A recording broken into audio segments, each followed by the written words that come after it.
Kita ke informasi selanjutnya. Kasus pencurian ponsel di motor terekam kamera pemantau atau CCTV. Pelaku berboncengan dan kabur usai menggasak ponsel yang disimpan di dashboard motor.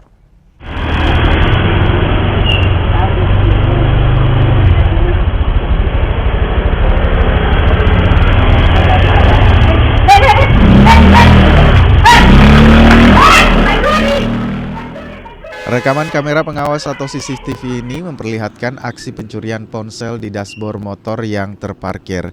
Kasus ini terjadi di depan sebuah kios di Jalan BTN Minasa Upa, Kota Makassar, Sulawesi Selatan.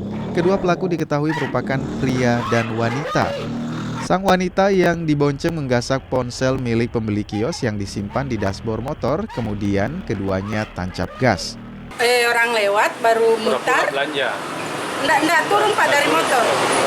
Dia lewat mutar Dari penjual bubur, baru balik. Ya dempet itu motornya ada yang parkir. Oh, baru itu di motor ada di dashboardnya ada Dashboardnya HP. Oh, dia diambil di situ. Iya, saya lihat diambil. Oh, supaya kita kejar itu pelaku. Saya dapat jaketnya tapi lepas. Oh, pakai jaket apa ojol? Jaket ojol yang membonceng, yang enggak perempuan. Pelakunya laki-laki perempuan. Laki-laki yang membonceng, perempuan yang dibonceng. Oh, yang ngambil itu apa yang dibonceng. Oh. Atas kejadian tersebut, polisi meminta korban untuk melapor agar kasusnya diselidiki lebih lanjut. Masih didalami, kemudian diharapkan untuk korbannya segera melapor ke polsek terdekat di mana TKP-nya terjadi.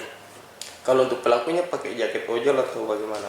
Ini masih dalami karena dilihat dari rekaman CCTV masih pakai jaket ojol, tapi itu pun kita belum tahu apakah dia ojol beneran atau tidak.